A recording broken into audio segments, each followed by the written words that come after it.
Alright. Alright, ladies. Welcome to UAE News. Got another segment, got some great topics for and discussions uh, that we got to discuss for today. We're gonna go ahead and give people time to come up in here.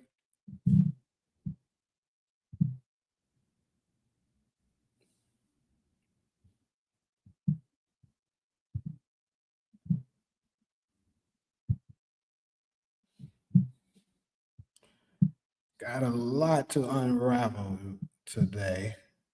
Very interesting stuff has been happening around the league.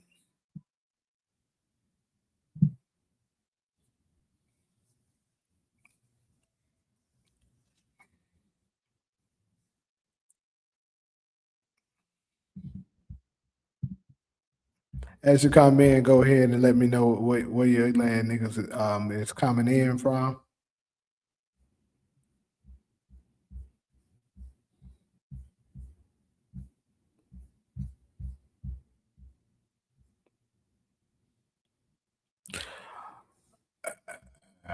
I'm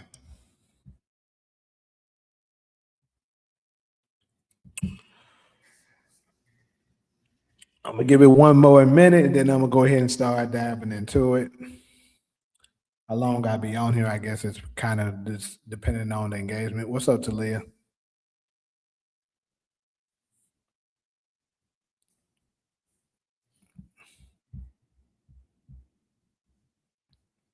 Surprised UglyAzz Branford ain't came as UglyAzz in here yet, but I'm probably gonna speak him into existence.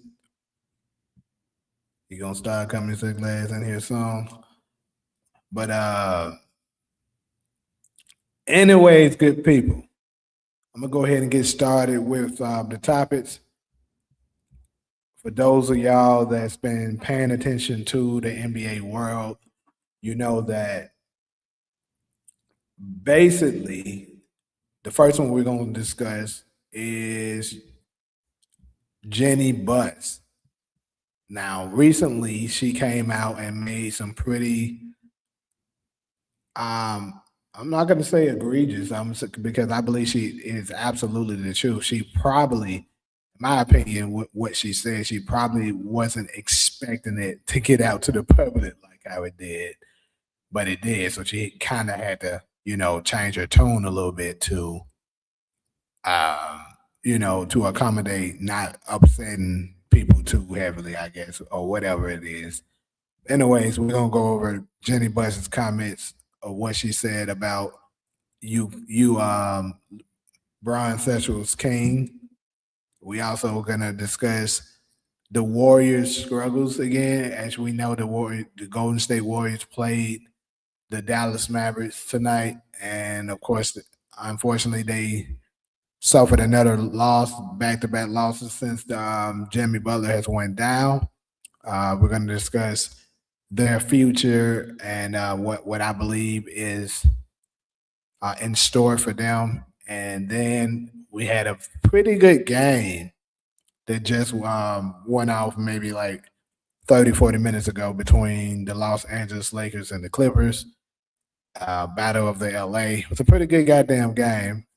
The Clippers ended up coming out victorious.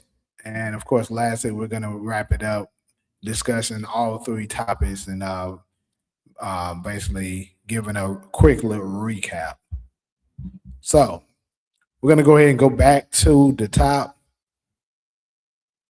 NBA and NFL is rigged and staged. I mean, I believe to a degree. I knew Branford is glad with coming.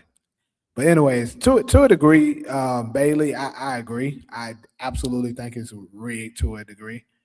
They definitely have their favorite teams and stuff like that, and they based it on which I feel like which team could possibly give them the most revenue. And if you think about it from a business standpoint, it doesn't make sense. But at the same time, you're absolutely, scamming a great experience of one to see great, competitiveness, competitiveness to, for the actual fans of both the NFL and the NBA. So yeah. But anyways, people.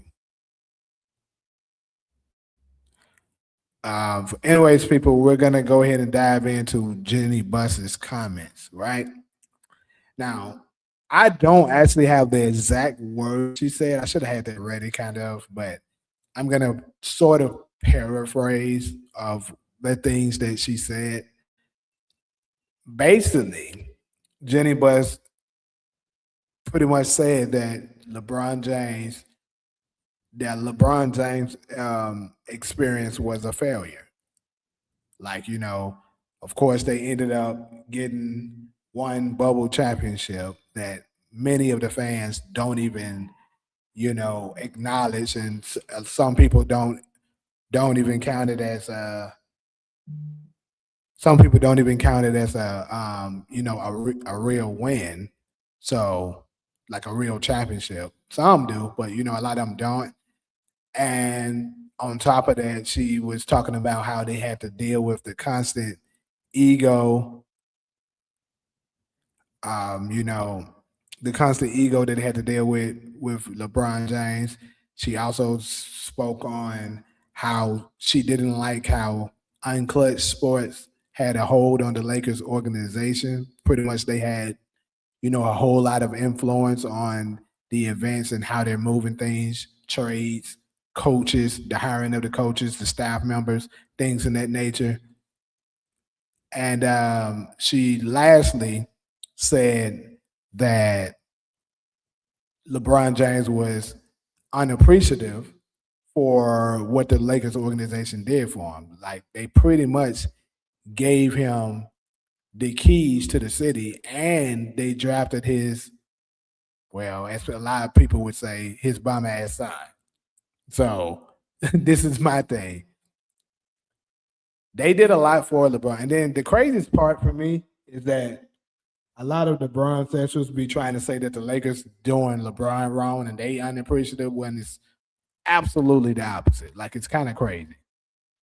You like clearly the Lakers, like I said, they gave him the keys to the city pretty much. They gave you absolutely what you want. Oh yeah, another thing that she said was she didn't like the fact that LeBron James wouldn't take accountability, which we know he never does. Like that's always been him. He loves throwing his teammates under the bus, throwing the coach under the bus, throwing the GM under the bus. Anybody that's not named LeBron James, he's gonna throw you under the bus if he fails. It's never his fault, which is absolute insane.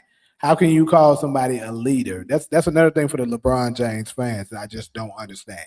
You try to claim he's a great leader, but he doesn't take accountability. Name me the great leader in the history of the game that doesn't take accountability. Like as the leader, it's your job, it's your duty. If things fall south, if things go wrong, you have to take that on your back and take it to the chin. Be like, okay, this is my fault. I'm gonna rally the troops better next time to get it, make sure it runs smoothly. That's not LeBron James. He's gonna look to blame it on someone else. And that's what Jeanie Buss is talking about. Like she was talking about the Russell Westbrook trade, right? We all know that it was LeBron James who pushed for Russell Westbrook to come to LA. And obviously it was a disaster, right? And if I'm not mistaken, Rob Pelinka, at first they were, I, if I can remember correctly, if memory serves me well, I believe they were trying to go after DeMar DeRozan, which absolutely would have been the better pick. I mean, Russell Westbrook is the better overall player, but it has to do with, the pieces, what fits and what doesn't. And absolutely, DeRozan would have fit into today's system a lot better than Russell Westbrook would have. But it was LeBron James who wanted Russell Westbrook. And Jeanie Buss is saying he don't want to take accountability for that disaster. He wants to blame that on, and I remember this. He blamed that on Rob Pelinka, saying, "Oh, he don't know what he's doing. He don't know how to put the pieces together." How? He's doing what LeBron James asked, and that goes also back to what she was saying about how Unclutch Sports has so much. so much of a hold, a vice grip on the Lakers organization that they can pretty much force them to give them what they want. So they forced the Russell Westbrook situation, and once it goes bad, they want to blame it on someone else, and it's crazy. So Jenny basically, like I said, I'm pretty sure she didn't want this to go public, and I'm well aware that she later put out another statement saying that she thinks it's unfair that LeBron is getting caught up in her family's drama with what was said and all of that. But if you pay attention, she never denied any of the comments.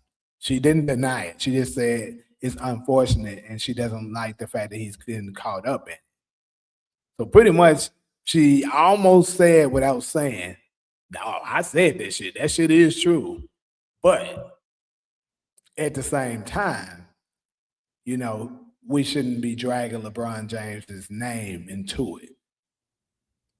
Because a lot of Bron Sexers be trying to allude to she didn't say this, and she absolutely did.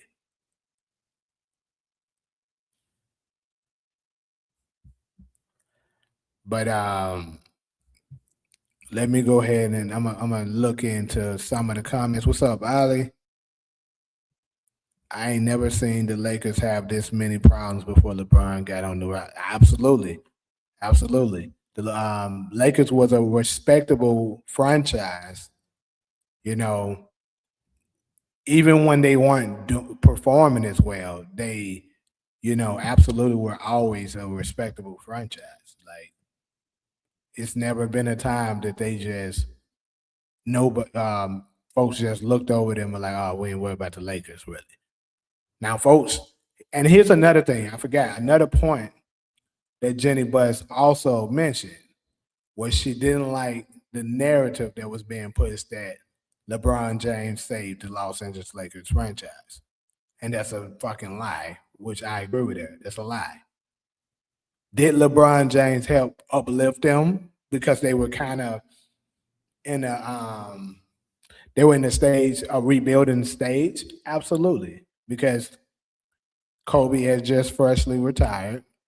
They had a couple of young stars who, if you pay attention, a lot of those young stars that LeBron James, once he came, forced them to trade away to get Anthony Davis.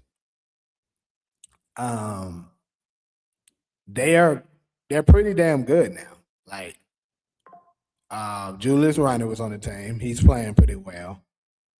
Kyle Kuzma, I ain't gonna lie, Kyle Kuzma is kind of disappointing a little bit at this point. I mean, he was playing fairly well at first when he first got traded to Washington, but then I don't know. It just he started going downwards once he went to the Bucks. But anyways, he's still a respectable player. And of course, Big Zoo, who did a number on them today, matter of fact. We're gonna talk about that a little bit later and when we get to the Lakers and the Clippers segment. But Big Zoo would have been a very nice piece for the Lakers to have right about now. But of course, they gave him away, along with, of course, Brandon Ingram, who's been flourishing, and now he's going to be an all-star this year.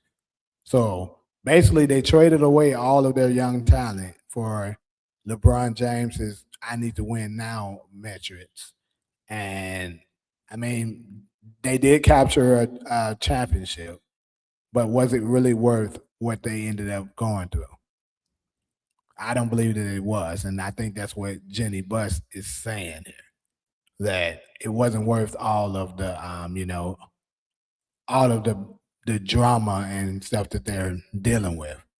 And he absolutely didn't save the franchise because look at them, they pretty much have become a clown show now. Everyone looks at them and laughs. They're like, okay, it's the Lakers. They're not gonna play no defense. We can, we can just pretty much pick out their weak defenders, whether it's Luka or LeBron, and tear their ass up. They can't rebound. Pretty much, if you're a team that got hustle, you got a little bit of star power, you can beat them. And it's been like that for the past. It's been like that for sure for at least the past 3 years. Maybe you can even say 4. So they still been a laughing stock. Like, and then for the LeBron fans to try to say they wasn't very good during Kobe's last year as well, you got to put some context to that. Kobe suffered an Achilles injury, and he wasn't the same after that. And then on top of that, Kobe didn't have no one nowhere near the talent of Anthony Davis or Luka Doncic during the tail end of his career. So that you can't compare it. Believe it or not, May Mentor is married to Jeanie Buss. I'm not sure of that. Are you saying my mentor is married to Jeanie Buss? For real, and I despise LeBron on and off the court.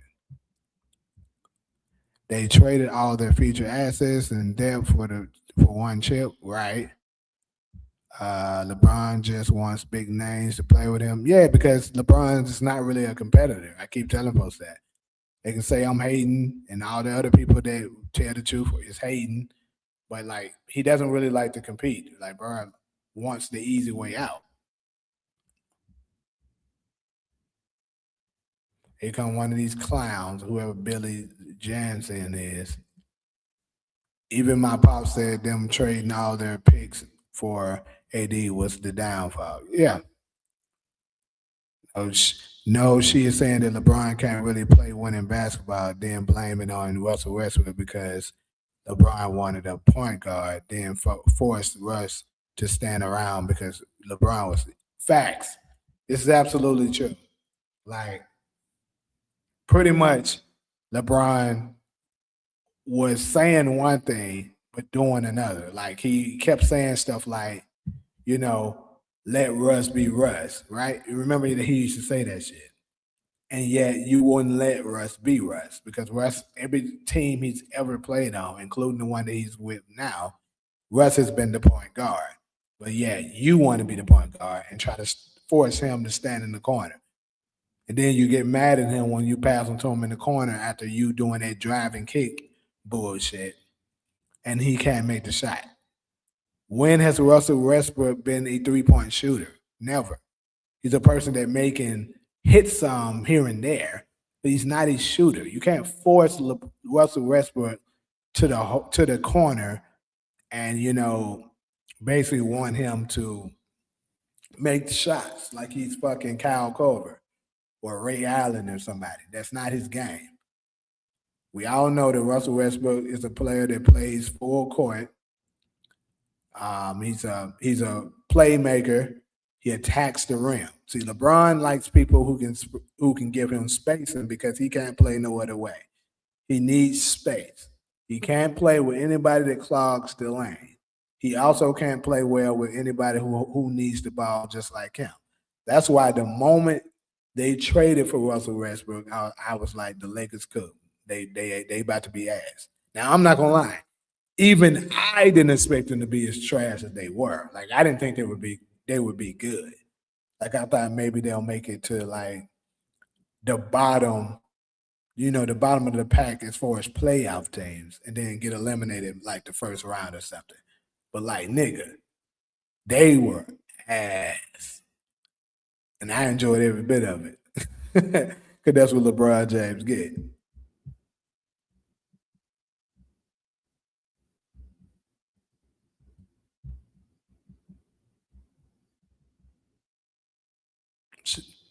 And they won. She denied saying any of that. He absolutely okay.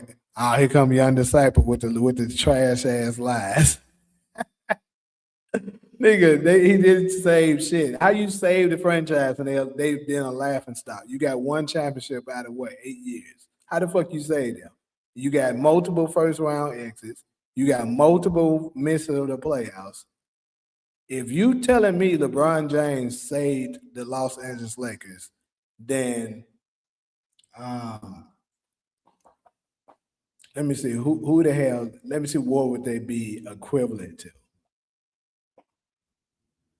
Let me think of some more absolute absurd bullshit because that's what this is basically some absurd bullshit. Boom. I mean, you kind of can say right now that Dylan Brooks saving the Phoenix Suns because we didn't make the playoffs last year. And I think that would be absolutely crazy if we used to make the playoffs right now. Because right now, currently sitting, we're at the 7th seed, right? I believe when it's all said and done, the Suns will turn out to probably move up to maybe their 5th or 4th seed. That's just my opinion. Could be some biasness, but that's my opinion. So could I say that Dylan Brooks saved the Phoenix Suns? I mean, granted, they did get a championship out of it, but it's not a respectable championship. Nobody respects it except LeBron James fans, to be honest. So my point is, you can't lose that much. Like, bro, you didn't make the playoffs your first year. If anything, matter of fact, if anybody saved the Lakers, it wasn't LeBron James. It was Anthony Davis. That's who saved the franchise because they were losing. They were a losing team before Anthony Davis got there. They didn't make the playoffs the year prior. Keep that in mind. They won the championship when Anthony Davis arrived. So let's just say I give you credit for LeBron James the bubble championship. I can make a very strong case that it was Anthony Davis who saved the franchise. It wasn't. It wasn't LeBron. But if you ask me, neither one of them saved it. The Lakers organization is a team that always gonna attract superstars. LeBron was just the next one in line. That's it. He did not save the fucking franchise. I need to stop pushing it. But I can guarantee you, if LeBron didn't come, eventually somebody else would have. Matter of fact, we have proof of that. Matter of fact, Kawhi Leonard, it was on record. Kawhi Leonard was going to go to the Lakers. That's the team he preferably wanted to go to at first. It wasn't until he saw that LeBron James signed to the Lakers that he decided, okay, yeah, I'm going to go to the Clippers. That's the truth, nigga. He didn't want to play with LeBron. If LeBron would have stayed in Cleveland, Kawhi Leonard would have went to the Lakers. So Kawhi would have been the quote-unquote savior of the Lakers. But Kawhi wouldn't have claimed that shit because they don't create narratives like that. This nigga's the only one to create bullshit narratives to try to overrate and praise this nigga. Not a competitor, but been to 10 finals with 4. Nigga, he's not a competitor. I'll say it. He's not a fucking competitor.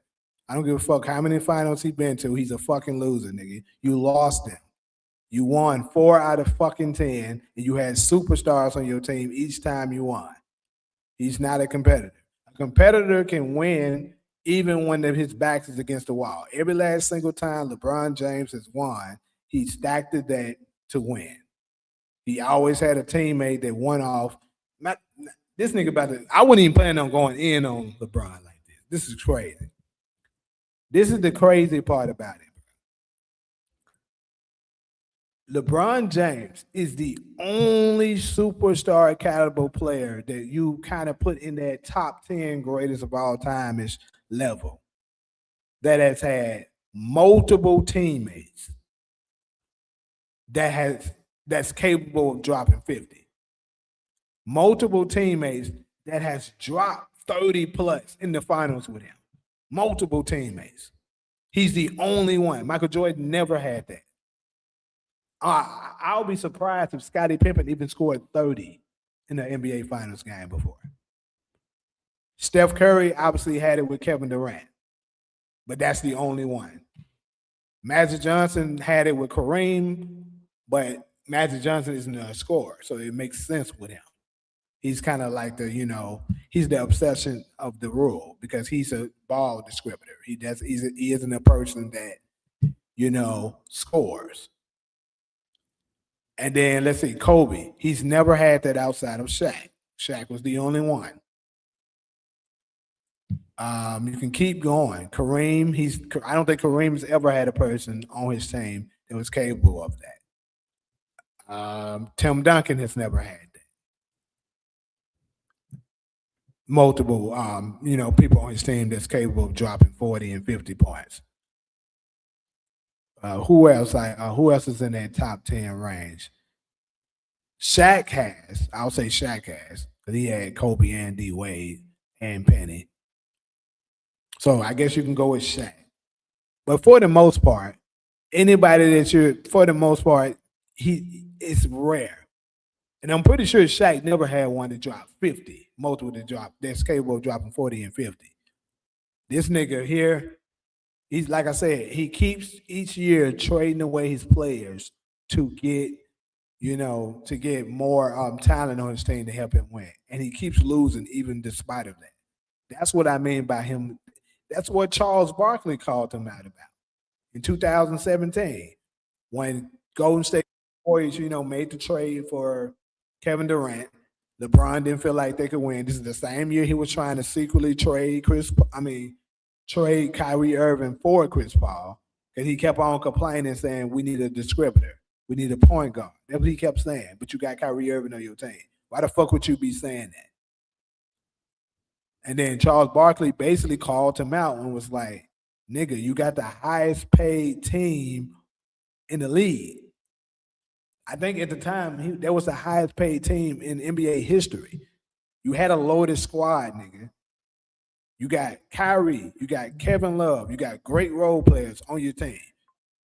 The Golden State Warriors aren't unbeatable. If you really who you say you are, you really the GOAT, like they trying to lie to us like you are, why the fuck can't you compete? Why do you gotta keep on adding more and more players to your team? None of the other greats had to do that, except him. Okay, he said, even with Luka, he looks tired and more big. He probably stressed. Nigga, he played with Wade, Kyrie, and Anthony Davis. All of them niggas are capable of dropping 40 or more. All of them niggas. Even Kevin Love, to a degree, was capable of that. Maybe more so that 30-plus range, but Kevin Love was capable of it too. Chris Bosh was capable of dropping 30. What up, Jeremiah? Even with Louis, less time to more big, scratch. Hold on, didn't you just say, what the fuck? This nigga copying what people said. What the fuck is this nigga doing? That's equivalent to smoking. What are you talking about, to live? 10 years of nothing made it cool. Made it cool to be a Laker again. Nigga, no, he did not. He made it a clown show. Nobody wants to be a Laker. You would notice it. You notice that all the good players, when they were eligible for a contract, the Lakers were trying to get them and they said no to them. So how the fuck can you say that, he made it cool to be a Laker? Obviously he didn't, because nobody wanted to come there. Kawhi didn't want to come there. Klay Thompson didn't want to come there. DeMar DeRozan, after he had a chance the second time and saw how it was going, didn't want to go there. Multiple players said no to the Los Angeles Lakers because of LeBron James being there. Even Kevin Durant, if you can remember, he called it out a while ago, and he got some backlash from his bronsexuals such as yourself, saying that, because Kevin Durant said that y'all have a very toxic fan base. He said he got toxic fanboys. And the environment around him in general was toxic. And he 100% told the truth when he said that. The NBA respects it. What? Of course they're gonna respect it, nigga. It's their business. Don't nobody care, bro. You know something else that's interesting about you, LeBron fans, bro? You know something very interesting about you niggas? Y'all all have the same talking points. Like, it's crazy. All of y'all say the same shit. I swear to God, I be thinking this in my head. Do these niggas just sit around and watch Shannon Sharp and Nick Wrong all damn day for their talking points? Because you saying all the bullshit that Shannon Sharp said earlier this week. Don't nobody give a fuck if AD would have never been there if it wasn't for LeBron. What I'm telling you, if LeBron didn't come there, Kawhi was coming there. And Kawhi would have brought along other players too. So stop trying to use that bullshit. He didn't save shit. Now, is it let's just go with what ended up happening. Does AD, let's say without LeBron, does AD himself land in Los Angeles? More than likely not. But you can't say he saved the Lakers because of that. That's bullshit.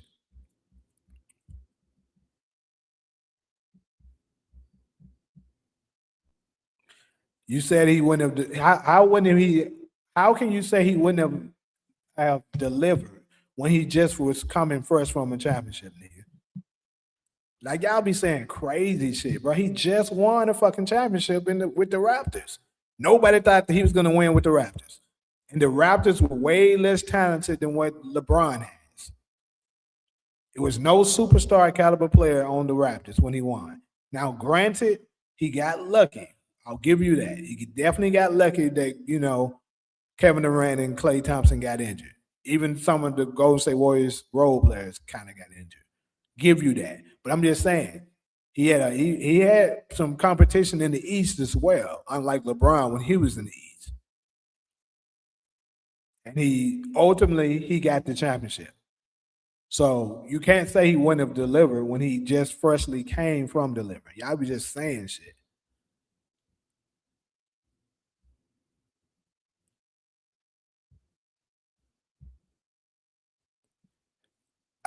Young disciple, you don't want to say nobody sounds stupid, my boy. I'm just letting you know. You don't want to say nobody that. Because the things I say, I can back it up with facts. You bronze sexuals, all y'all want to do is go with narratives. Everything y'all say is straight up narratives. You said so Klay can't score 30. I didn't say 30. I said multiple teammates that can drop 40. I said that Kevin Love can give you that 30-ish. And then on top of that, Klay Thompson has never did that in the NBA Finals. I don't even know if Klay Thompson had a 30-point game in the NBA Finals before. Let me look that up real quick. I'm not sure if he have, but I'm going to find out right now. I know he don't have some big games in the playoffs before, but I'm not sure about the NBA Finals.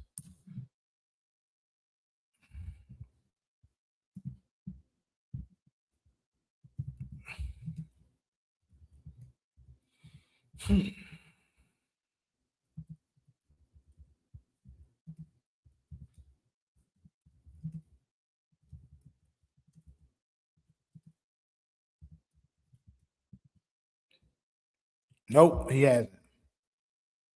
Highest he ever scored was 37 in the 2016 finals. What game was that? Can't remember which game that was, but yeah, that's highest he ever scored. He's never dropped 40. And then on top of that, as great as Klay Thompson was, bro, during his heyday, to keep it 100, Klay Thompson. You said Scotty got 47 and 92?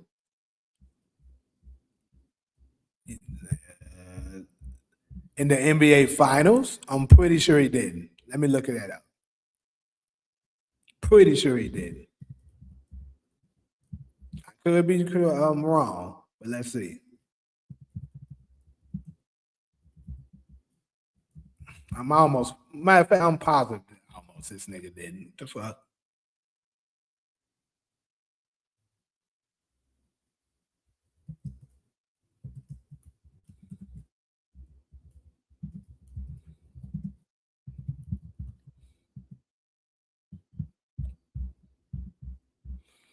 Exactly, nigga. You fucking lying. That's what I'm saying. Bron said to stay fucking lying, bro.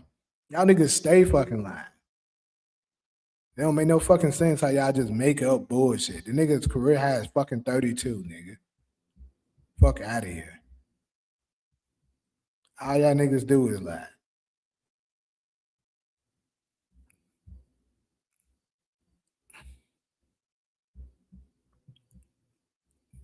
They don't want expectations. Maybe you say I don't watch TV, nigga. You lying.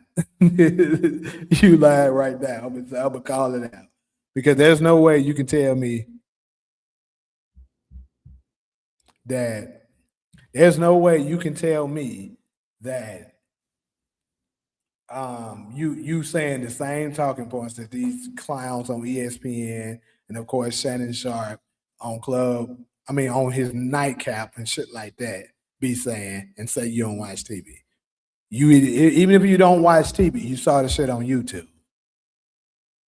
Kawhi to Clippers, then Paul George deal changed the league past, present, future with OKC's success. Not sure what you're going with that, but okay. You said neither has Kevin Love and Bots. I never see. That's the thing. You're not listening. You're not listening. I didn't say that they scored 40. I said Kyrie. We know Kyrie scored 40, and then we know for sure that niggas like Wade. Wade has scored 40 in the finals before. We know for sure Anthony Davis is capable of scoring 40 in the NBA Finals.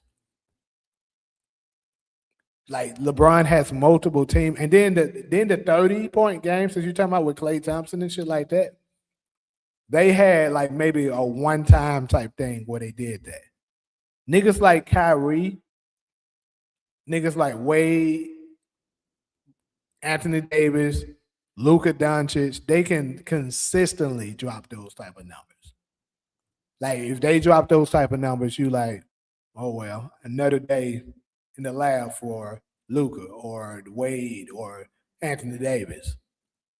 If somebody like Klay Thompson drops that, you be like, okay, Klay went off tonight. Because that's not the norm. Not saying that Klay's not a good player that's capable of getting really hot and going off. We know that he can. But what I'm saying is that's not the norm, nigga. See, folks fail to realize that Klay Thompson actually has a lot of times where he'll be going off one point and then he'll fall off the map the next day. He'll drop 30 tonight and then 15 the next night. Like, he's legitimately a number 2. He's not a number 1 option. Ron has had several number 1 options. Niggas who was the franchise player of another team, and then they joined with LeBron. That's the difference. I don't know why y'all acting like that. That these is comparable of the people that you're trying to throw out there. Kyrie Irving was a franchise player. Then LeBron came and hijacked the team. Clearly, Dwayne Wade was a franchise player. Kevin Love was a franchise player. Chris Bosh was a franchise player. Anthony Davis was a franchise player. Luka Doncic was a franchise player. You can even go to some of the older players. Now, I know a lot of you ugly ass niggas are trying to say, oh, they old. Like Dwight Howard, Carmelo Anthony. Shit, Russell Westbrook, franchise player. That's another one that can drop 40. I just thought about this shit. I didn't even mention him. So look at all these franchise number 1 options. Klay Thompson's not a number 1 option under no circumstances. I'm just keeping it 100. He's not a number 1 option. He's a good number 2. He's not even a great number 2 to keep it 100. He's a good number 2, not a great one. Like a great one is somebody like Kyrie Irving being your number 2. Like it was never a situation where you felt like it was a Batman and Superman situation. Like Klay Thompson was clearly a Robin. Clearly.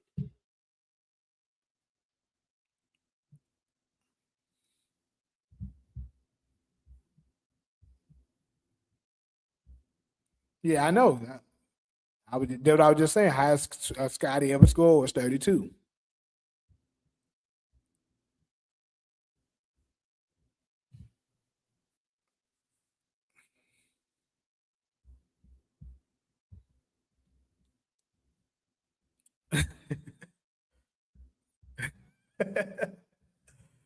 Oh shit. Somebody said time Bradford ass out.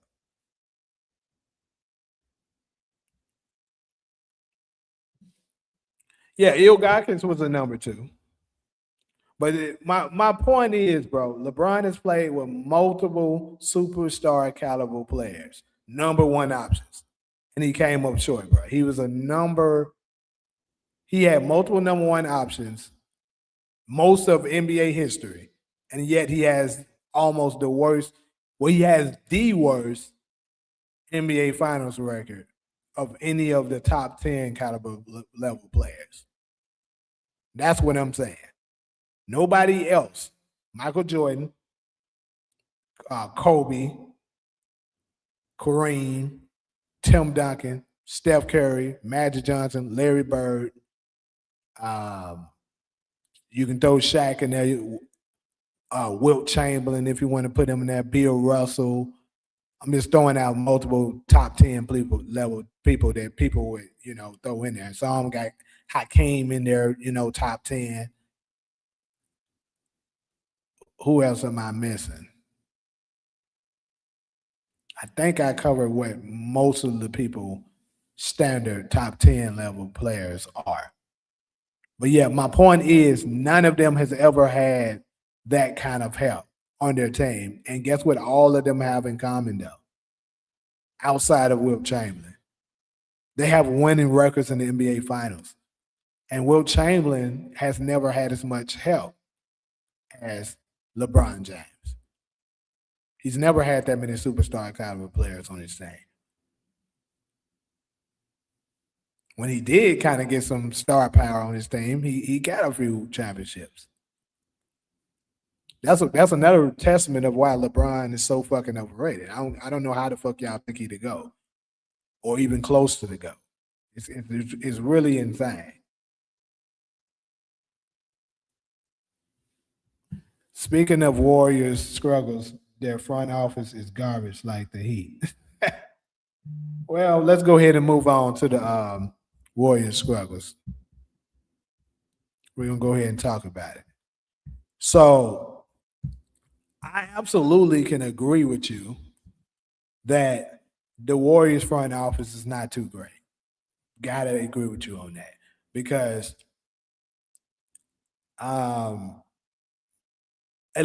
it's crazy when Bob Myers was there. Now he 4-6 in them finals. 4-6. But it's crazy when Bob Myers was there, they were pretty good. Like they had a pretty good front office.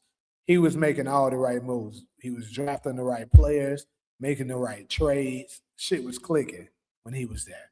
But as soon as he resigned basically, and they picked up Mike Donovan Jr., shit went downhill. Because it's like the first nail in the coffin, really, for the Warriors franchise that kind of went down the downward spiral of the franchise was, let me see, what's the first one bad move that they did? Was it the Jordan Poole situation possibly? I'm trying to think, was it anything else that they did that I think was stupid before that? Like perhaps how they dealt with the James Wiseman situation. You can kind of maybe touch on that. You said letting KD walk. Well, I don't think they had any control over the KD situation. The KD situation, I'm gonna drop the link too for anybody want to come up. Even you, Brian Sessions, if y'all want to get cooked, you can come your ass up here too. But outside of the KD situation was a special situation because KD was gonna leave anyway. Like KD was gonna leave because he didn't like the situation. I think it was two important factors that made Kevin Durant leave. One, I think he was letting the shit bother him. How everybody was saying, he was a bus rider. He went to Steph Curry's team. He did the weakest move in history. All of that stuff was getting to him. You can't win without Steph Curry, all of that shit, right? And then, excuse me, and then on top of that, of course, the Draymond situation, what he did that Clippers game, right? And you know what's crazy? I was actually present for that Clippers game when Kevin Durant and Draymond got into it. So that there, because if you can remember, Kevin Durant said at that game, if you read his lips, he said, "That's why I'm out of here." He didn't like that shit. Now, of course, we know Kevin Durant went to the podcast later with Draymond and tried to kind of pin it on another situation. But anybody with sense, if you ask me, knows that that situation with the Draymond calling him all kinds of bitches and shit like that in front of everybody, creating all that controversy and all that bullshit. That played a huge factor. And then on top of that, the icing on the cake, I think how they misdiagnosed, his injury. When they diagnosed him and said it was a calf injury, when he first got injured against the Rockets in 2019. They diagnosed it and said it was just a left calf sprain, right? But everybody else that kind of knows any kind of knowledge of sports medicine in that nature knows that looked like it was his Achilles, right? But they said it was a calf injury because they didn't want any panic. And then on top of that, they knew that they were close to getting a three-peat. Like they were about to be the first team to three-peat in over a decade. Because the last team to do it was the Los Angeles Lakers in 2002. So they wanted that championship bad so that they can three-peat. And that would have cemented them as one of the greatest, dynasties in the history of the NBA because they would be only the third team to, do a three-peat since the merger. But unfortunately, we all know it didn't fall out that way. But, we know Kevin Durant ended up trying to return Game 5. He played for I'm trying to remember, did he get injured the first quarter or was it the second quarter? All I know is I think it was the first quarter. He ended up scoring like 12 points. Then he tried to do a little bit of too much in dribbling. And then it popped on him. And that's when everybody was like, God damn, And the thing is, there's no way that it's your job to, look at his body, look at his ankle and tell like, yeah, bro, that's his Achilles. They knew. They just took a risk on it. See, that's different from the Tyler Hansbrough. I mean, I said Tyler Hansbrough. Tyrese Halliburton situation. Tyrese Halliburton knew the risk when he went out in the NBA Finals and tried to, go ahead and go to win the title. He knew the risk, but he said, I'm willing to take that. And unfortunately, it didn't work out for him either. But see, that's different from the Warriors organization who basically lied to them, lied to Kevin Durant, said, hey, it's your calf, it's not that bad. And I remember them saying that, it can't get any worse. But obviously, it did. He popped his Achilles and he was out. He basically was robbed in the entire season because of it. So I think that also played a very important factor of him leaving. But then, of course, we get to the Jordan Poole situation. Draymond punched his lights out. Everybody sees it. And then the organization decides to get rid of Jordan Poole ultimately instead of Draymond. Now, Draymond obviously was a very important piece to the franchise, the dynasty that they built, won 4 championships. But come on, bro. Jordan Poole was a legit 20-something plus points per game scorer. And they decided to get rid of him. And then on top of that, Jordan Poole is what, 24, 25 at the most? And at the time, he was like, what, 22, maybe 23. So they chose Draymond over a younger player that could have been possibly the future because, like, dude was looking tough at one point. And then, they tried to start the season to play through it, but clearly they weren't the same team. So they ultimately decided to trade Jordan Poole. Then on top of that, it's who they traded him for. Like maybe they were trying to get the expiring contract with Chris Paul, but I think that was stupid. You got an aging Chris Paul for Jordan Poole. Like, bro, you should have won harder to find a better suitable player that you should have got another young piece back. That's what they should have done. They can kind of build around.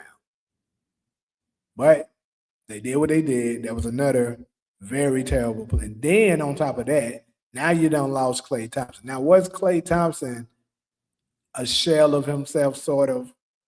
Yes. I mean, let's just be real. He was a shell of himself.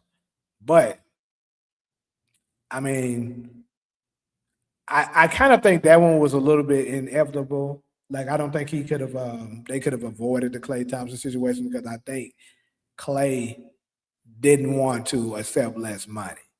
If I'm not mistaken, I think he didn't. And that's on Klay Thompson's part. He should have did like the San Antonio Spurs organization did. The players, Tim Duncan, Manu Ginobili, Tony Parker, they trio. They all took less money, including Tim Duncan. They took less money so that they can all stay with the same team and ultimately retire together for the most part. They kind of, well, they ain't retired together, but for the most part, they kind of left together. That's what they did. And, I think Klay Thompson didn't want to take less money. And he ultimately departed for Dallas, which I think he's absolutely regretting now. But anyways, that's another huge factor in the downfall of the Golden State Warriors. And then you get to now more present. You pick up Jimmy Butler for Andrew Wiggins and whoever else was a part of that trade. I can't quite remember. It looked like it was kind of going to work at one point. Like I truly believe if Stephen Curry didn't get injured in that Wolves series, they would have easily won that series. And I believe with the young Thunder team and how they struggled against the Nuggets and against Indiana, I think Golden State Warrior could have beaten them. I truly believe they could have. And I do believe they would have beaten Indiana in the NBA Finals. I think if Steph Curry didn't get injured last year, Steph Curry is sitting on ring number 5, being the defending champions. But unfortunately, he did get injured, and now we got Jimmy Butler with a season-ending injury, a huge blow to their organization now, and they fucked now. Like, look how much money that nigga worth. They trying to trade him, but it's gonna be kind of hard to trade a 36-year-old worth that much that you owe that much money to. Like I've been saying, I said this on the last live. The only grace that the Warriors get is that I believe Jimmy Butler is on his last year. So certain teams will take an expiring contract in order to clear up cap space. They'll do that. So that's one leverage they can use. And then if they can combine Jimmy Butler with a Jonathan Kuminga, because it's a couple of players that do want Jonathan Kuminga. I mean, it's a couple of teams that wants him. Then maybe they can land a good enough piece that can help Steph Curry. Because right now, currently, they may not make the playoffs. It's looking bad. And then it's crazy, like they don't have any go. And then it's crazy. I was watching some of the game today when they was playing the Raptors. I mean, I said fucking Raptors. The Mavs, right? And I actually fell asleep on the game because I was already kind of tired and shit like that. I didn't sleep much last night. I was watching some of it, and before I knew it, I fell asleep. Woke up, the um, the Mavericks was up, and then I was wondering why I didn't see Kaminga. And I looked at my damn prize pick, um, entries, and I saw that they put a reboot for Kaminga. So I'm guessing he got injured. I didn't even check that shit. So that'll be even more. Like they cook, bro. They got to do something fast, and it's not looking good at all for them niggas. Yeah, I know what games Durant and Clay got hurt.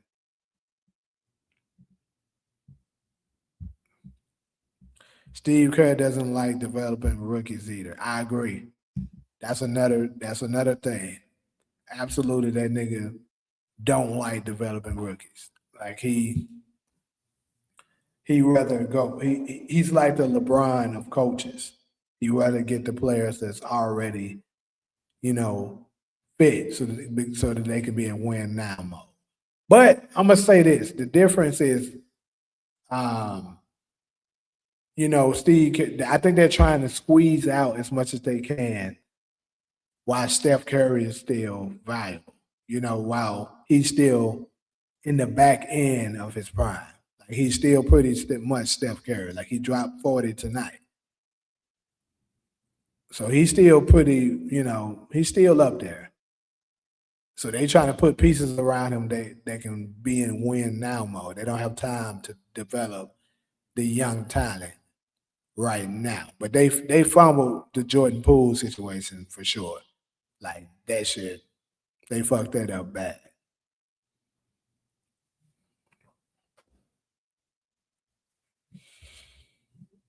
And then another major, like I said, another major um, fault that they did was they shouldn't have paid Draymond another max contract. It is what it is, bro. He's getting up there in age. He's not no player that's gonna just change your franchise. Shit. Like, bro, we appreciate the 4 titles you helped us win, but we gotta look into the future. So you take a pay cut, nigga. Take about 10 million. See these players now too. They selfish when it comes. They just want the money. They don't care about winning. But I get it though. These teams ain't really loyal to you like that. So they're like, why the fuck should I be loyal when I can get the bag? I get it.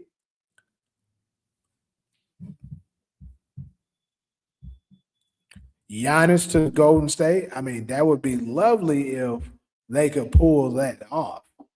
Also, I mean, we're not exactly sure if Giannis even wants to leave Milwaukee. He's saying that he doesn't, but we don't see multiple instances where players will say one thing and do another. So would Giannis be great for them? Shit, hell yeah.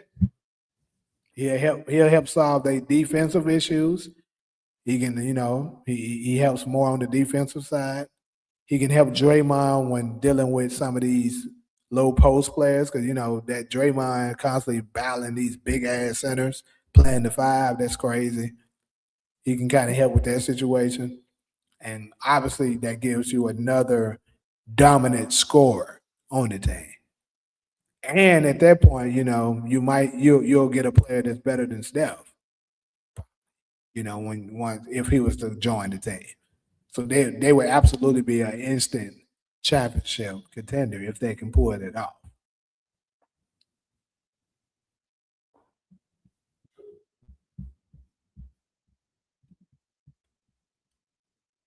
What's good, bro? About Steve Kerr, I think that he didn't handle this whole Jonathan Kaminga situation really well. I think he screwed it all up. That's his problem. He's not trading Jonathan Kaminga. I mean, he's on the trade block. They could trade him, but he don't want to trade him, which is I don't understand that. I mean, If Steve Kerr's not playing, giving the guy enough minutes on the Warriors, trade the guy. I mean, why keep him, man? Like, if you ain't gonna give this guy enough minutes on the court, there's no reason keeping him, man. Like, it's just like a waste of his career. I mean, it don't make no sense. What are your Yeah, thoughts about that? I mean, I definitely agree with you. I think last year when they were trying their best to hold on for him, they didn't want to lose him for nothing. That's the reason why they did what they did. They pretty much hold him to make sure he couldn't go anywhere else. And I think they what they wanted to do is kind of put him in good enough to like kind of display his talents to build up his trade value a little bit, and then maybe kind of trade him for somebody. But And you I could guess clearly see when he does the press conferences when Steve Kerr gets on and talks to the media. He doesn't want to talk, but like when you mention John Kaminga to Steve Kerr, he's like, "Don't bring that guy's name in my face, man." He's pissed off, man. He you don't want to hear that guy's name because they he like him and Steve Kerr have a heated relationship. Kaminga and Kerr. Remember, so yeah, remember when Kaminga left? I think he left and he went back to the I don't know. I think that was Draymond Green. So I'm mixing things up, but they got a heated relationship. So they should trade him, man. Like, why are they not trading Kaminga? I'm they fed up with that. well, from what I Really, can see, and I've I'm been just like, seeing multiple reports on it. They're trying their best to trade him now. Like and the King, I mean, there's so many teams. The Kings want Kaminga, but you think the Kings would take him? Kings, I mean, they would take it. They would take Kaminga in a heartbeat. sure, but who would the Warriors get in return? Keegan Murray. Okay, I mean that's not bad.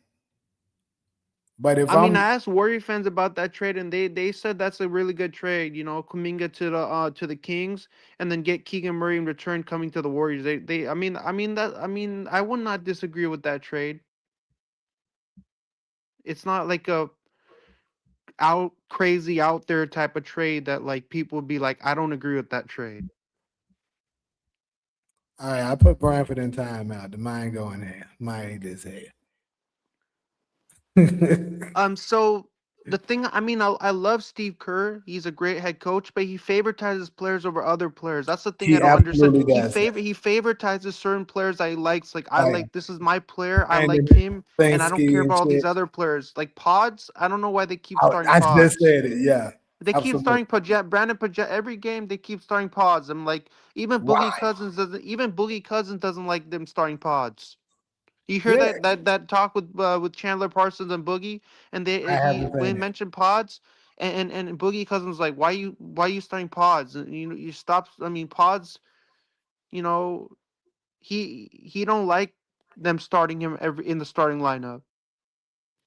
Yeah, I haven't seen Boogie what he had to say about it, but yeah, I always wondered that myself. Like, bro, Paz is not that dude like that. I don't know why he's so fixated on playing him. Like, there's no way you can say to me that you are better off playing Paz over Jonathan Kaminga. Like, it just doesn't make any sense. I mean, if people are saying like if you ask a Warriors fan and he said that if you had a one-on-one game and if Pods and Kaminga were playing in a one-on-one game, Kaminga would win in a heartbeat over Pods. He would take him down for sure if they were playing in a one-on-one game. If Pajemski played Kaminga in a one-on-one game on the court, Kaminga would demolish Pajemski. Like there would be no bad. It would not even be a game at all. It would be like he would just destroy him, like absolutely kill him on the court. Like if they had a one-on-one game, Kaminga would just Yeah, he I would mean, take over. I He would take agree. over. I But agree with you that he would absolutely dominate him in a one-on-one game, but the NBA is based on a 5-on-5 game, so it's more so based on what pieces work and what doesn't. So Steve Kerr could try to use those metrics to say that's the reason why, but even from those circumstances, it just, in my opinion, it doesn't make any sense of why he's playing, you know, pies over Kaminga. Like Kaminga's way more athletic. Now, Paz is a hustle player. I'll give him that. He hustles his ass off. He does do that. He plays hard. But I mean, it's been a lot of times where the Warriors need points put on the board. You know, they need that other go-to scorer. Let's say Steph is having a kind of off night, or some of the times it can be Steph's having a pretty good night, but he just needs somebody else to come along I mean, on the some ride. days Steph is having an off night, but today, man, Yeah, today he was having a great he night. dominated today, man. He had 38 points today, man, and they still Yeah, lost that's the what I'm game against saying. Dallas. That's what I'm saying. So like before Jimmy got injured, you know, some of the times Jimmy may not have it going. You can have Jonathan Kaminga as that legit third option that can come in and give you some points. Like there's no reason Jonathan Kaminga couldn't average at least 15 points per game for you. And you just got the man riding the bench I because mean, you got in Will this Rudd. game, this was the first game that Steph Curry had such a great, his best shooting performance of his today. I mean, he was just flashing threes. I mean, I've never, he normally misses a lot of threes, but today he was just draining threes. I mean, he hit three threes. Those threes are just going down like butter. Like those, he would just that ball was going in the net so easy. You were just having that's what he does on the court. He has fun shooting on the court. I mean, he's a 3-point specialist. So let me address this comment here. He's saying for a trade, said Jonathan Kaminga, Moses Moody, picks plus expiring salary for Giannis. Um, do I think the Bucks would accept that? Because like let me see. Because right now, what is Giannis' contract? I'm guessing he getting paid 50 plus million, per year right now. So Jonathan Kaminga, I don't think he's probably getting maybe 20 million. Moses Moody, I'm pretty sure not getting paid more than 10, probably in that range. So the money got to match. Hey But Finn SJ Finn SNJ 245. I gotta say, if you say stuff like that in the chat, you have to back it up. You have to say like you have to give some evidence of why you're saying that Kuminga and Moody are gonna come to you have to back it up. Because if well, you don't back it up, then I don't believe you if that's true or not. Because that no, no, no. I He's don't know not if the saying that that's about to happen. I think he's given basically given a draft. I mean, I said a draft, a trade that they could potentially come up with in order to land Giannis. That's what I believe he's saying here. I But mean, I think right at I this would love to point, I would get see. rid of because they already said that they're trying to get rid of Jimmy Butler. They already said it. They put it out there. So now I know for sure Jimmy's contract could match um could match Giannis' contract. So let's say they throw Jimmy in there plus Kaminga and some picks, and then like they maybe another role player that the Bucks have to make the money match. And possibly maybe they'll accept that because you're getting younger players. You get to free up a contract so you can possibly sign a bigger star, which more than likely no big star is coming there. You pretty much, if you trade Giannis, you're going to be looking to rebuild. And at this point, they probably should be looking to rebuild because you're not going to win that. Like, unless they are able to compare somebody else with Giannis right at this point, they're not doing anything. So with Jimmy Butler out with that torn ACL injury, you think that the Warriors are in a tough position, or you think that even if Jimmy's out, you think that there are other players who could step up in place for Jimmy? Well, I'm gonna go ahead and put it out there. The Warriors aren't going anywhere without him. They're not going. I Currently, mean, where Jimmy they're Butler is the heart and soul of this Warriors team, and with him out of the team, I don't think they're going anywhere. The dynasty might be over because it it's now. crazy. I was talking with a friend about this yesterday, and I was like, from 2016, well, let me not say 16, 2019 to now, people has been constantly saying the Warriors dynasty is over. The Warriors dynasty is over. And I never truly felt like that was the case. I was like, nah, it's not over. They still got Steph. And at the time, Steph, Draymond, and Klay Thompson has never lost when healthy. So then came 2022 and they won. So I was like, and then of course after 2023 they started saying it again, and then they landed Jimmy Butler, and it looked like they had another shot at it possibly again. And then of course now Jimmy is hurt. So this is the first time since 2019, and I've been hearing folks say the Warriors dynasty is over. That I think I might agree. I think it's officially over. I I hate to say mean, it, but I think it is. with Jimmy, because Jimmy Butler was like, I love Jimmy Butler when he was playing. We got the reason that we got him from the Heat. I think our dynasty's over, man. Because Jimmy, like I don't. You think there's any other player that can play as well as Jimmy, who can step up on the team? Like, can Moody play in replacement for Jimmy? No, absolutely not. See, what Jimmy brought to the team, he brought multiple aspects to the team. Like he was a 20 points per game scorer. He could play good defense. He could distribute if you needed him to. He's a hustle player. He's a tough guy. He's a great leader. And on top of that, one of the best attributes that he brought to the table was that Jimmy could draw fouls very well. Because some of the times, let's say Steph is struggling a little bit, and the team is still close because their defense has been solid for the most part this year, and the game is close, and you need some points put on the board. Jimmy can go to the block, draw some fouls, get some free throws, and win the game that way. They don't have a player that can do that anymore. Moses Moody is a shooter. He's a pretty good shooter. He can put up points that way, but he's nowhere near, the player that Jimmy Butler is.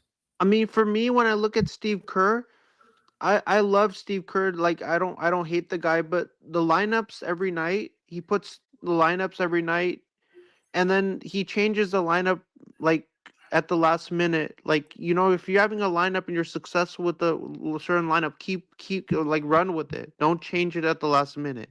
Hmm. If you think like one lineup is going well and that's going well, keep that lineup. Like don't change it, and that's what he does, and that's what I don't understand. Yeah, I agree with you, Mr. Goat. Uh, unless they are able to pull out something fast. And keep in mind, the trade deadline is fastly approaching. So they have to do something really fast. Or, yeah, I don't think they're going to make the playoffs this year. So I have a so I'm gonna respond to at Mr. Goat's comments. I'm saying like I know Jimmy Butler's out, but you guys need to be optimistic, man. Like I know this team is resilient. You gotta be optimistic about this team. I know Jimmy Butler's out, but you gotta believe the best for this team, man. Like you can't be like this team is like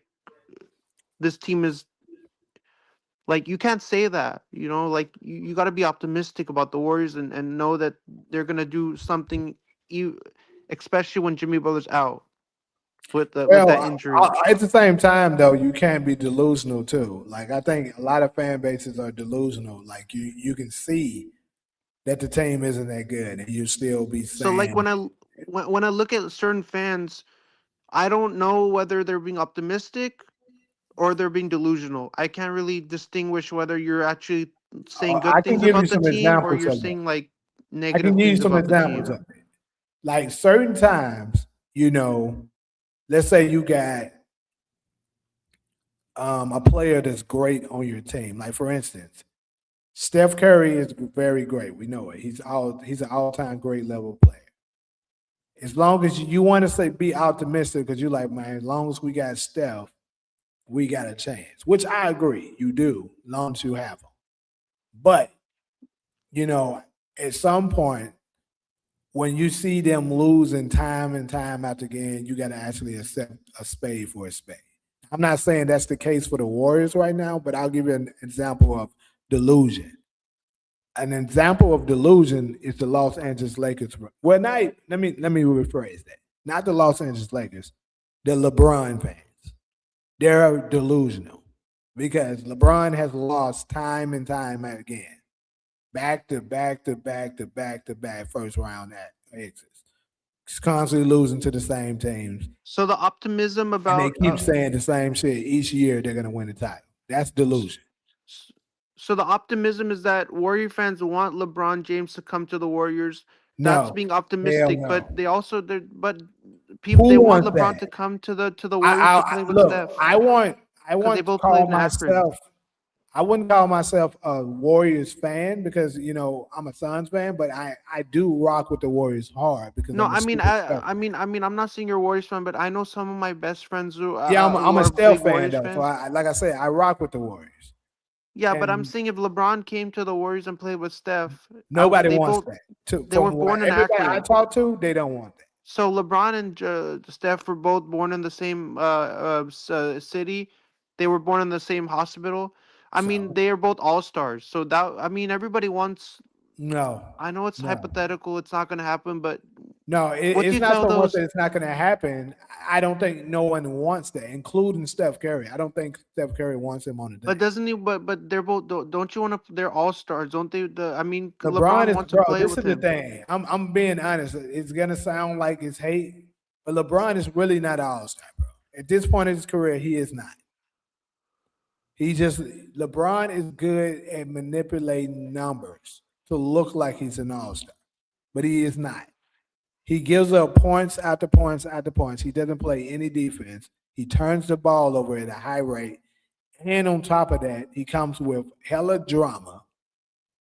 And on top of that, he only can play one style. He wouldn't fit well with the Golden State Warriors system. They would have to change their So entire system in order for so I LeBron to don't even be able to. know. So I don't know the rumors. What people are saying that they want LeBron to come here. I don't. I guess They're that's simply way too that rumors. optimistic. They're being way too Nobody wants. optimistic. Nobody, I would say, outside of Draymond Green, wants that man on their team because you're not going to win in it. Your defense is going to be atrocious. You're going to get more tickets. Now, if you're the Warriors organization and you're looking to sell more tickets, then absolutely, getting LeBron would be a huge factor to doing that. You So if got you that want to sell Stephen more Curry tickets, then getting LeBron on your team would be would be a if you're good trying to idea. make more money Yes, in ticket you got sales, then Steph and LeBron that on the would be same team that would sell probably all time great level amount of like tickets. if LeBron was on the Warriors and ticket sales, like if games are normally like $200 for a Warriors game, if LeBron was on the Warriors, that those tickets would be like 600, 700, Yeah, $600, he would do $7 a that. He would piece. sell tickets. But It would be outside so of that, expensive. Steph, look, let me tell you about Steph. Steph wants to win. He don't give a fuck about no tickets. He don't give a fuck about, oh, look at the, look at how legendary it would be with me and LeBron on the same team. He don't care about that. Steph values winning. LeBron values his stats. Two different mindsets. That's why if you can remember in 2000, what year was this? I want to say it was 2022 when LeBron was talking on his, I think it was his show. I want to say it was The Shop when he said this. And somebody was asking him a question saying, currently sitting, if it was a player in the league right now that you would want to play with, who would it be? And he said Steph Curry. And then later somebody interviewed Steph. And he was like, did you hear what LeBron said? And he was like, well, yeah, obviously everybody would probably want to see that, but he said, I'm good on that.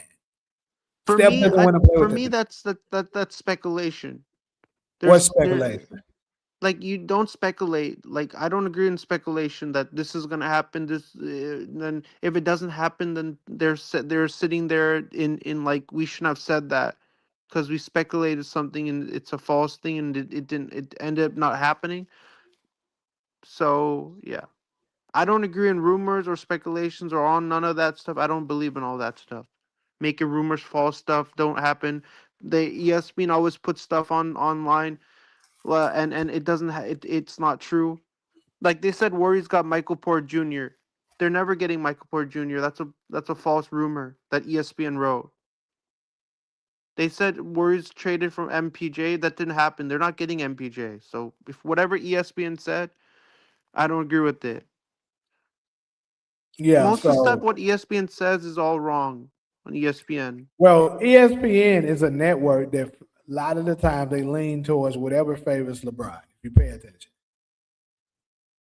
that's the reason why you keep hearing the rumors about LeBron going to the Warriors because you know, for one thing, they want to fool people like LeBron still has heavy value because right now, currently speaking, the Golden State Warriors is the number one. I think the most expensive franchise in the NBA right now. Their value, they have the highest value. So the number one value team in the NBA wants LeBron. It would kind of fool people of like, oh, okay, the Warriors want him, then LeBron still has value.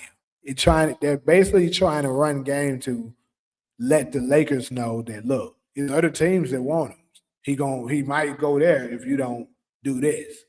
Like they were trying to strong arm the Lakers into giving LeBron a contract, but they didn't fold. I always felt like it was just rumors and bullshit when they were saying the Warriors were trying to pursue him heavily. I'm like, bro, why would they want him? He's not a like anybody with sense watch him know that he doesn't play winning basketball. He puts up stats. That's it. I mean, if I went on my YouTube channel and some viewer said rumors on my thing, I said I'll ban you. Like don't be doing that on my don't be posting those stuff on my channel. I don't tolerate that. Like if somebody posts something on my channel that's false and it's a rumor and it's not true, I'm saying don't be putting that on my channel, man. This is I don't you know, if you know the facts and you know what you're talking about, then post it on my channel as a comment. But don't be posting stuff that are not true. I don't tolerate that. Like if it, you got to get your facts correct. I've seen a lot of YouTube channels where people post stuff in the comment section and say something a trade or something and it's hypothetical. I'm like, if you don't if you don't know your facts, don't put it in the chat because I'm not gonna read it. It's probably not worth my time to read it. Well, yeah. So to sum this up, though, like I said, I think the Warriors are absolutely in trouble right now. They need to move fast.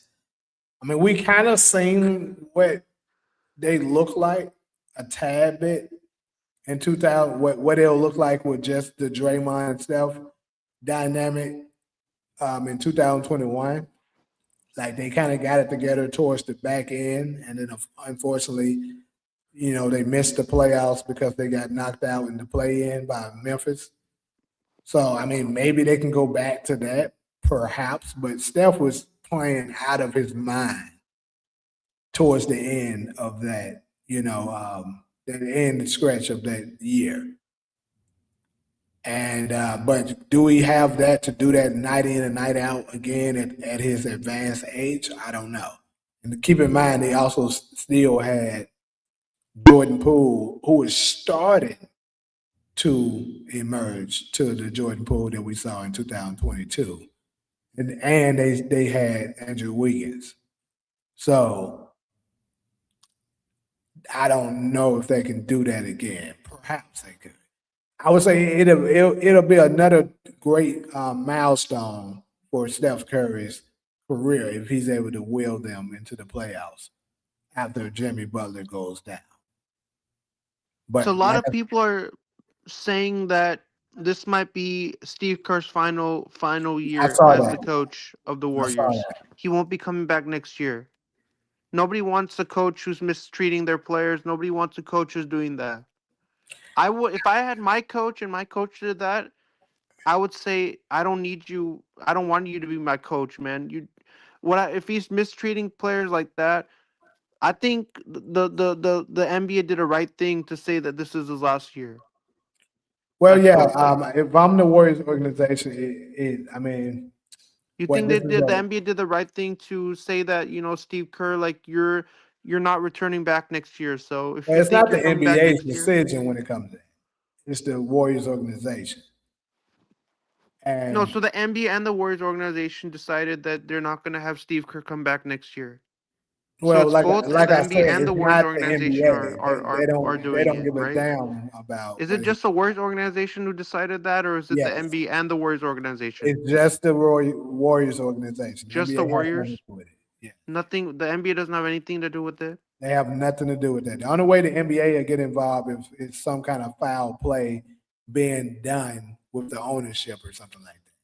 But That's where that's the not the NBA case. would come in. But if it's just, I think it's just a Warriors organization deal with the It's Kerr whole strictly Kerr. the Warriors organization. Like I said, I know that I believe Joe Lacob is growing frustrated with the team's success as of yet with Steve Kerr and stuff like that. We actually saw some leaked emails or something like that when of exchanges between Steve Kerr and the owner Joe Lacob. So I could absolutely see this being Steve Kerr's last year, especially if they don't make the playoffs this year. I mean, your last title was 2022. Now we're going into 2026, 4 years basically, and they kind of didn't really do nothing. So perhaps the next best move is to get a new voice in the locker room, A which lot of they people are might do. saying that Mike Dunleavy Jr., the GM of the Warriors, they're saying that if he doesn't make if he doesn't make any trades before the trade deadline, he's gonna get a lot of flack I think because they need to get rid of him too. I Mike mean, like I Dunleavy said, Jr. I haven't been impressed with anything he has done since he's been there. But I mean, the best A lot of thing. Warrior fans are saying that once he became our GM, they thought that he's been making some good moves, But if he Mm-mm. doesn't make any moves by the Only trade thing he deadline, has done good so they're gonna far. get rid of him. The only thing good he's done so far is kind of the Jimmy Butler trade. I'll give him some credit for landing Jimmy, but other than that, it hasn't been good.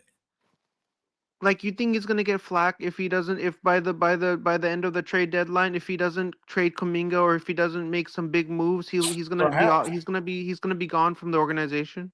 perhaps, but at the same time, it's kind of not fair because Jonathan Kaminga never really got the opportunity to prove himself because he's not playing.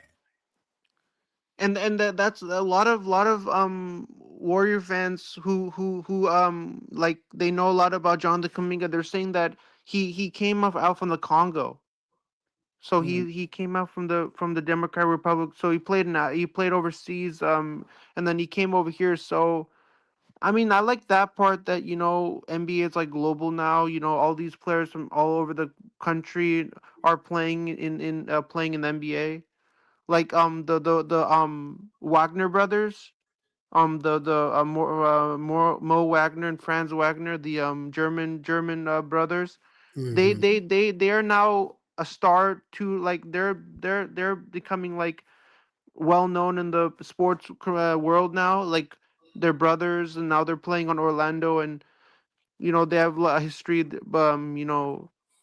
So I really love that part that NBA is international now. Like, it's global. All these global games. They're going to, like, um Berlin. They're going to Spain. They're going all over Yeah. the country and playing for their home country, But native anyway, country. yeah, I'm about to go ahead and go to the next topic because I can't stay on here too long. I'm gonna go Hey, ahead and but go to it this. was great coming on the show, man. Viewers, make sure to subscribe to Ugly Ass. He makes some good content. So if you like everything he's doing on the channel, please go there and subscribe to him, follow his content. Um, he um he uh he goes live. I mean, he probably goes live every once in a while, but it's great I'm gonna checking out your start doing content. it a lot more often. Actually, like you're gonna And see me come on a lot more. But yeah, definitely I'll appreciate you definitely check coming your up. content out, and I'll definitely subscribe to you if I haven't subscribed to you. Yeah, yeah, appreciate that. I'll see you. All right. See you. All right, so we're gonna go ahead and dive into the Lakers and the Clippers. The Lakers and the Clippers just wrapped up. I don't know what game this is of them for the season, but they just got through playing, and it was a pretty good goddamn game. I must say, it was pretty damn good. Um, in the beginning, it wasn't so hot, of course, especially in the third quarter. The Clippers were getting the best of them. They were starting to blow them out. They got up as high as 26 points. Kawhi Leonard was looking like full Kawhi Leonard mode on them. He was definitely giving them buckets throughout the night, even though he was on minutes restrictions. Um, but I want to give. I'm gonna say this.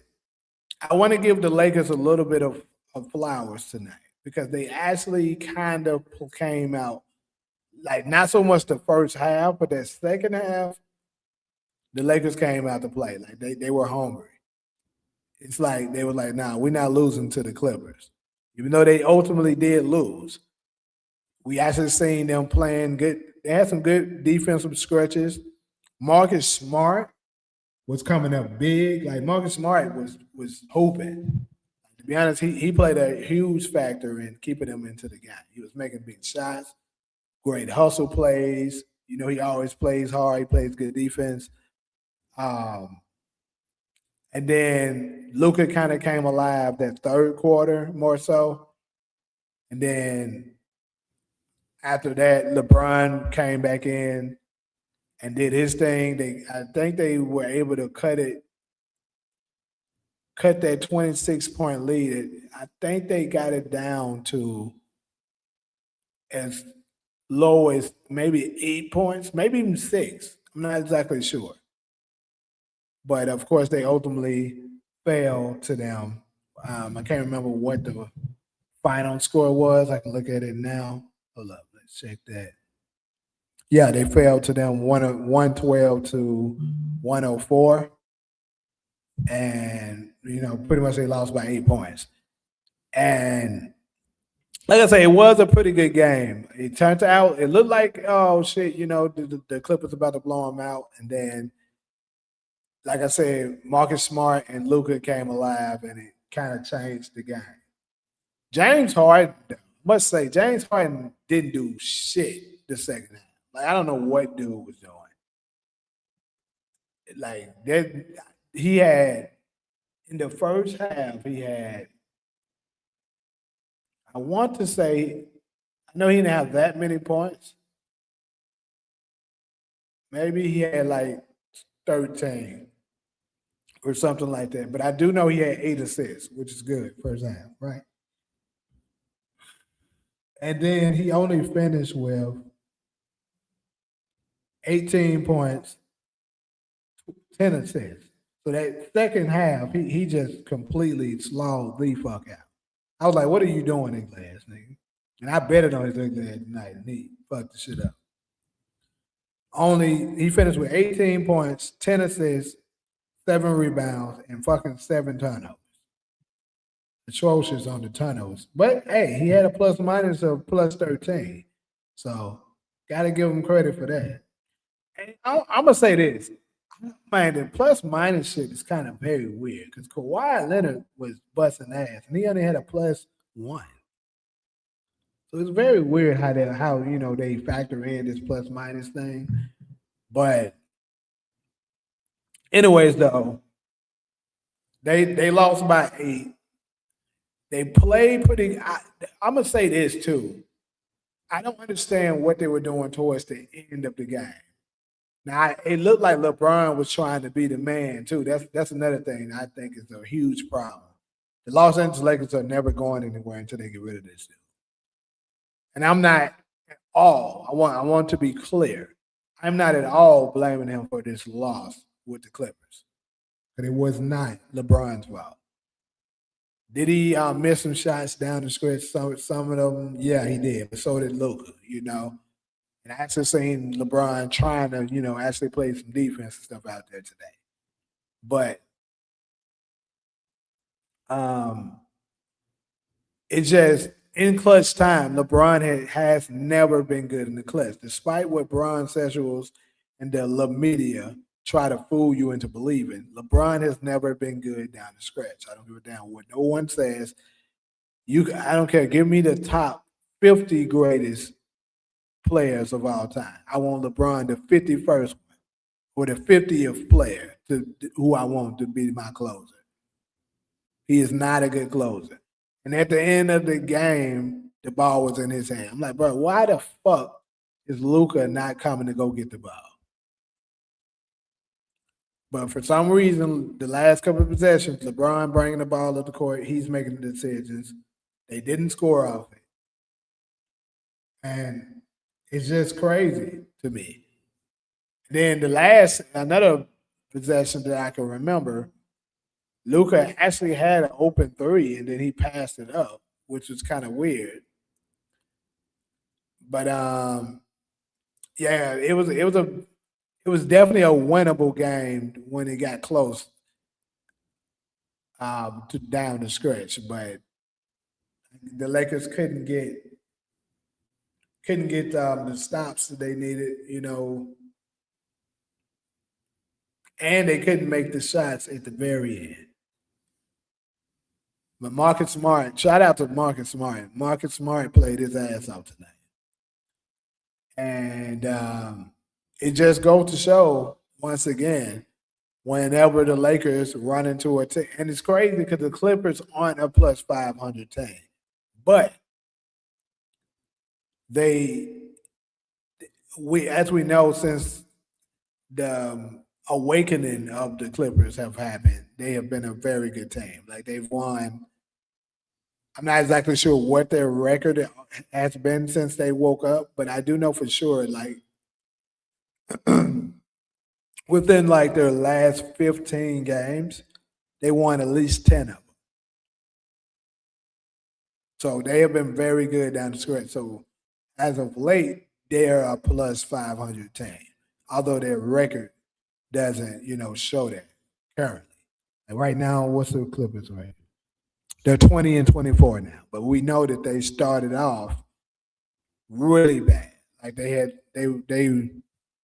I don't want to say at one point they was like 8-20 something.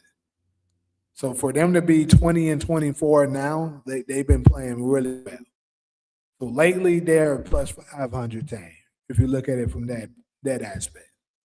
And once again, in typical Laker fashion, they run into a team that's actually good or somewhat good, they lose. Now they beat the Denver Nuggets, but let's be real, you can't count the Denver Nuggets because they didn't have Nikola Jokic. And that game was close. Really, the Nuggets kind of blew that game. And I think I seen that they said during the game that Austin Reeves is like, I want to say 5 games away from returning. So he's getting ready to make his return.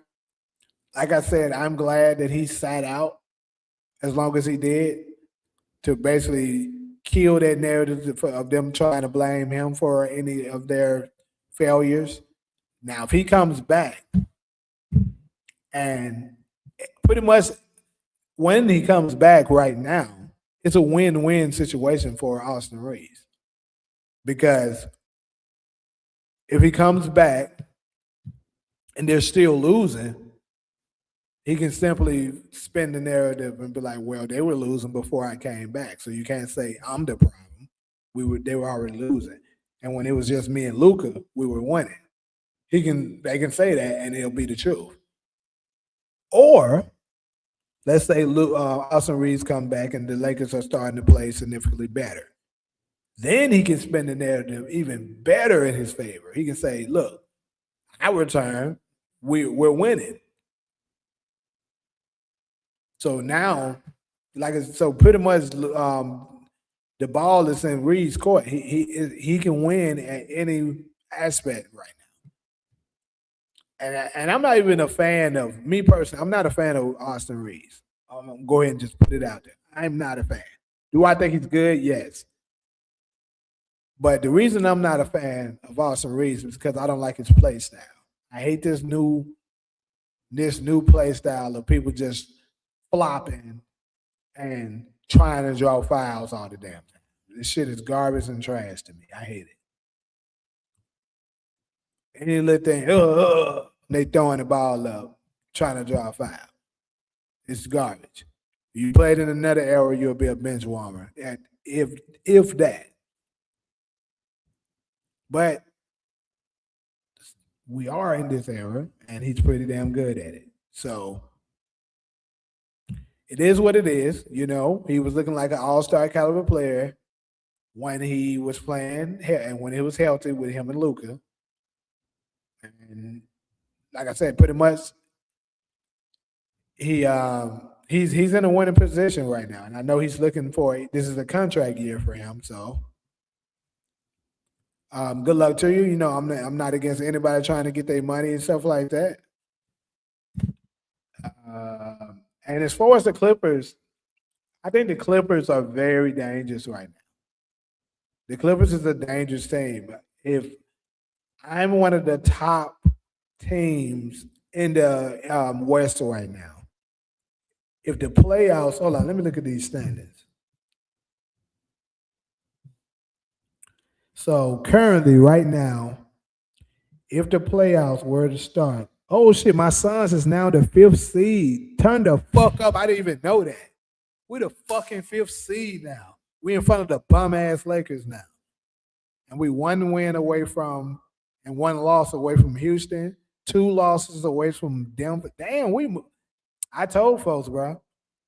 And then we just got Jalen Green back. Like, I'm sorry for this mini Phoenix Suns segment, but we might finish the number 2 or 3 seed in the league when this is all said and done.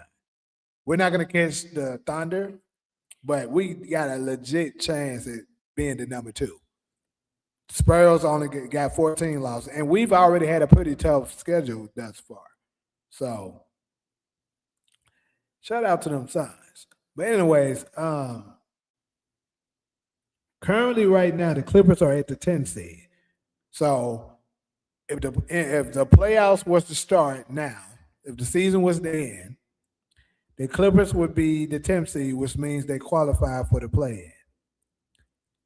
So they will play the Portland Trailblazers in the first round of the play-in. I would say they would absolutely knock out the Portland Trailblazers, right? And then they will move along to play for the 8th seed, which is currently occupied by the Golden State Warriors. I would like to say they absolutely would dismantle the Golden State Warriors, especially now that Jimmy's down. They would dismantle the Golden State Warriors as well, and they would earn the 8th seed. Right? So that would have them facing Oklahoma City. Now, do I think they can defeat the Oklahoma City Thunder? Probably not. But I do think they would be a rough outing. I don't think they'll be an easy opponent to face currently, the way they're looking. But I would like to say that before this season is over, the Clippers are going to climb that ladder. Will they get a high seed? Probably not. They already have 24 losses. But they can absolutely end up getting a 7 or 8 seed, maybe even a 6 seed. I can absolutely see that, right? And let's say they get to like that 7 seed and they face or let's say they get the 6 seed possibly. I think they could absolutely give the Denver Nuggets a run for their money. They can give the Denver Nuggets a run for their money. If they was to land the 5th seed, they can give the Houston a run for their money. If they face my Suns, they could give us a run for their money. Any team, I think, outside of the Oklahoma City Thunder, they got a legit chance at, beating them. Maybe not San Antonio either, because San Antonio looks pretty good as well. But outside of those 2 teams, I think they got a good chance at beating them. So let's see. The Lakers ain't that strong. You got to blame it on the GM. Lord, Lord. Why do y'all keep doing this, bro? It's not the fucking GM. You're not gonna catch the Nuggets when they at full. Bro, the Nuggets are a good team. They're not a great one. I don't know why folks keep overrating the fucking Nuggets every fucking year. They have a good roster, but I keep telling people, Nikola Jokic's play style, you're not going to win with that. He's the same as LeBron, Luka, James Harden. They're all in the same category. A player that put up a lot of stats and will not fucking win. He got fortunate to win in 2023. Congrats to them for winning that championship. He will not be a player to win multiple championships playing that play style. I can guarantee you that. So, anyways, it's definitely not the Lakers GM. The Lakers GM is doing his job. You can't do nothing with LeBron James on the team. LeBron has and always have been the problem. I keep saying it repeatedly because it is the truth. You got an aging superstar that refused to fucking retire, keep moving, keep doing stuff to basically force the team to be in a worse position. You got his son who sucks, basically occupying a space on the Lakers roster that could be used for a player that could actually potentially help them. You got LeBron who's taking up significant minutes and most importantly, taking up $52 million that could have been used to help build around the roster. He's basically tying the front office hands. So it's not the GM. Stop saying this shit. Once LeBron James is gone, which I suspect to be next year, because they're not going to give him another contract, you're going to see the Lakers organization turn things around. So they're going to sign their next superstar to pair up with Luka. They're going to re-sign Austin Reeves. Austin Reeves, though, in my opinion, is probably going to have to take a pay cut. But I believe he said he's open to that because he wants to be a Laker for the rest of his career.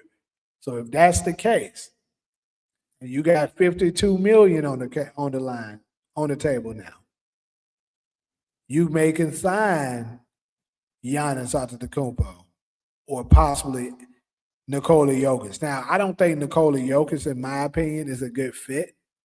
That's just my opinion because, I mean, Luka and Nikola Jokic, they're kind of, I don't think they play styles align really, but hey, it may could work. I wouldn't completely shoot it down, but I just don't think it's very ideal. Now, Giannis playing with Luka, I think it would be a better fit because for one thing, your defense would still be atrocious if you got Nikola Jokic. Jokic don't play no damn defense. Luka don't play no damn defense. Austin Reeves plays defense, but he's not a good defender. So your defense would be just as bad as it is now. Would you get another scorer, a legitimate scorer? Yes. Would you get another playmaker? Yes. Would you get a great rebounder? Yes. But ultimately, will that spell championship? I don't know. I can't just say that it will. Because the defense would be weak, and I would question whether or not the system, the play style, would work. Then the team would be significantly slower too. You said no, so you don't believe that it would make them a championship team either. If that's what I believe you're saying, but yeah, to me, I don't think that they're a championship team if they get Jokic. Now, if they get Giannis, that makes them a championship team because Giannis is a player that he doesn't necessarily need to buy. If you can play good pick and roll action with Luka and Giannis, Giannis can do that and attack the basket. He also brings defense to the game. Unlike, LeBron and Jokic, who would be defensive liabilities. Also, you would bring more athleticism to the team. So if you could some kind of way flip with Giannis and get him on the team, that'll work. Or what other superstar is potentially available that could they could possibly get over there to the Lakers. Trying to think.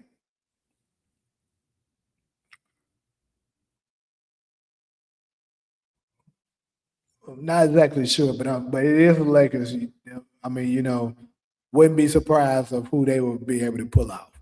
Anyways, like I said, the Lakers and the Clippers, it was a pretty good goddamn game, but it just shows that the Lakers aren't good enough to compete with the upper echelon of teams in the league right now. They're just not competitive. Despite how delusional the Bron Sexers want to be and some Lakers fans, the Lakers are light years away from winning a championship. They're honestly, when it's all said and done, I believe the Lakers are going to be a play-in team, and it wouldn't shock me if they got knocked out in the play-in. Because let's see, they're currently the sixth seed, right?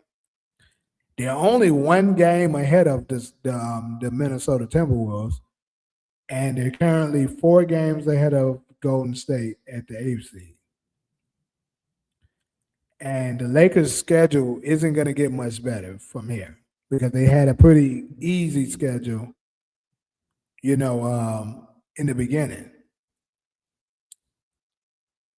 So if you look at, let me tell you guys the Lakers' up and coming schedule. They got the Mavericks next. Could they can beat the Mavericks? That's a winnable game. Would I be shocked if they lost? No. But that's a winnable game. Then they got the Bulls. Now the Bulls isn't a good team, so they could beat them, but they are a 500 team. Then they got the Cavaliers. I want to say the Cavaliers are going to beat them. LeBron probably going to try to go off because it's the Cavs, but yeah, I believe the Cavs are absolutely going to beat them. Then they got the Wizards. That's a winnable game. Then comes that February schedule. They have the Knicks. That's going to be a loss. The Nets, they can win. The Sixers, that's going to be a tough outing. The Sixers have been looking really good as of late. The Warriors, they can probably beat the Warriors, especially without Jimmy, unless a trade happens. The Thunder, we all know that's a L. Then they got the Spurs. There'll be another L. The Mavericks, a potential L. The Clippers, probably another L. The Celtics, a L. The Magic, a L. The Suns, a L. Like they have a brutal schedule coming up. The Warriors, a potential L, but I think they got a strong chance of winning it unless a trade happens. The Kings, well, the Kings blew them out earlier. So, hey, they might beat their ass again because Russell Westbrook got a grudge against them. But this is the March schedule now. Then you got the Pelicans, they can beat, that's winnable. The Nuggets, that's an L. The Pacers, they can win.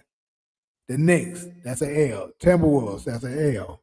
Bulls, a potential L. Nuggets, that's an L. Rockets, that's an L. Rockets, that's an L. Heat, that's an L. Magic, L.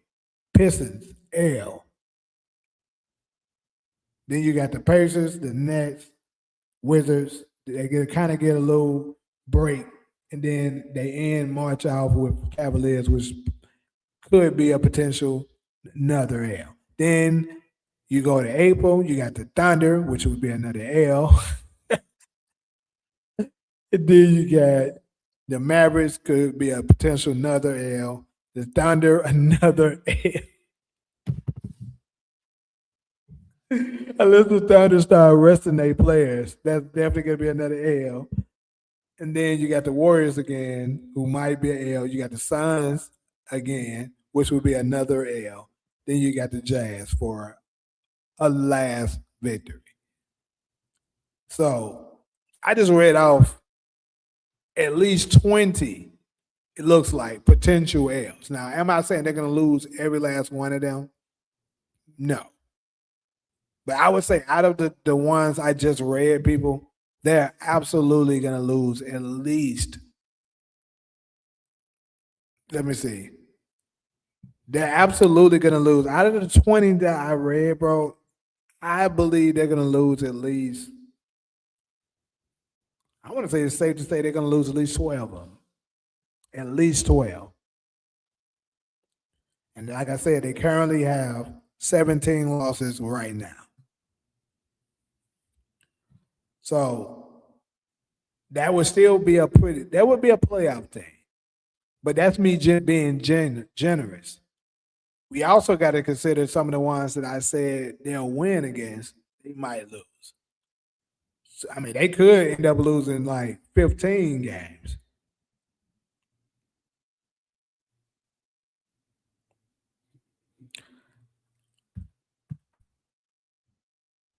And then the West is pretty tough, bro. You got to win games. Either way, my point is the Lakers are going to be a play-in. When this shit is done, they're going to be a play-in team, along with the Clippers. I think they both might be a play-in team when this shit is done. And we might finally see. We might end up getting to see the Lakers and the Clippers in the play-in. It'll be kind of crazy. I mean, it's not a playoff game technically, but it would be kind of nice to see them face off for a spot in the playoffs. And I know Lakers fans is going to be pissed. Matter of fact, I don't go to Lakers games unless they're playing my Suns or the Warriors. But if they have the play-in game and it's them two facing off against each other, I probably will go to that game just to see it. Because for one thing, it'll be kind of like an iconic moment. It'll be the closest thing we've ever gotten to, a playoff game between the Lakers and the Clippers. So, yeah, I think that's something I would want to go and see.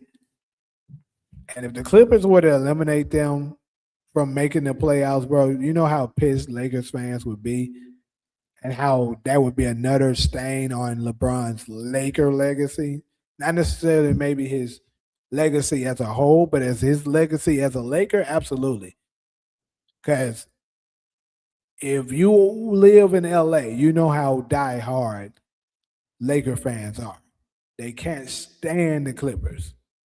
They absolutely hate the fucking Clippers.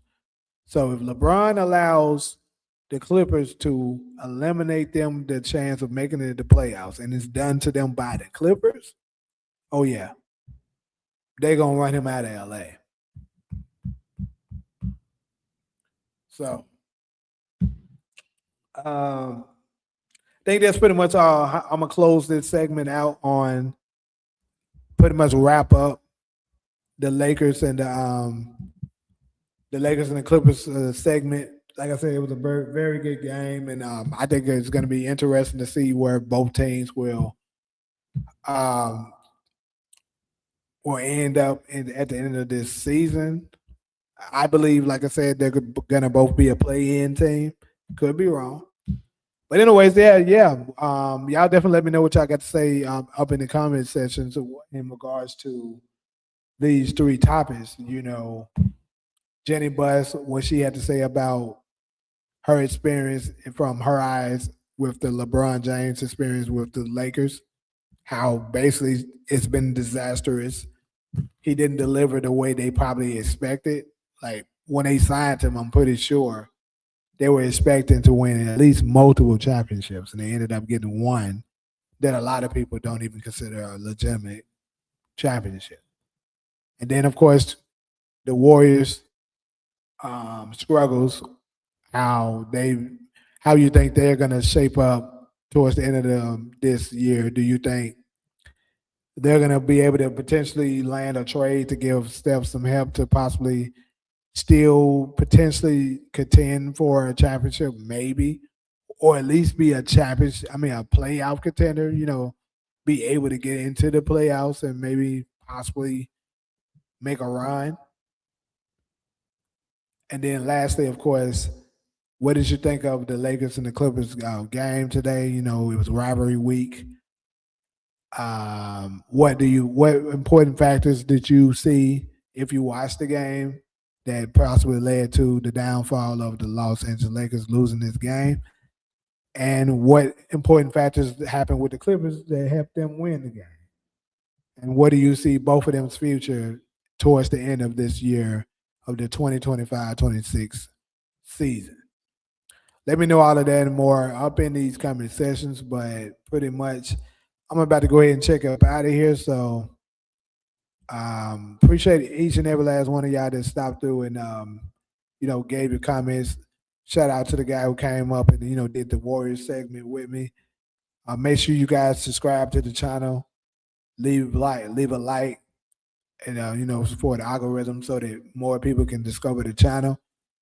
I'm looking to get this channel monetized probably. Let's try to go ahead and shoot for next month. I'm gonna try to go ahead and get this channel monetized by next month. But of course, I'm gonna need y'all help. So make sure y'all like the videos. Share comments whenever you comment on the channel. That also help draw more attraction to the channel.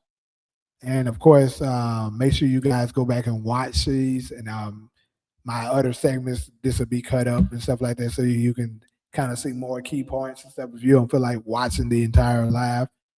I've been on here for currently 2 hours. So some of you guys may not have 2 hours on you, but you can watch a few segments. So, you can watch shorter clips, 10 minutes, 10 minutes, 12 minutes, or whatever it may be. So I can get my watch hours up. But yeah, I'm going to get ready to go ahead and get up out of here. Appreciate everybody for all the love. And I'm going to catch y'all on the next live.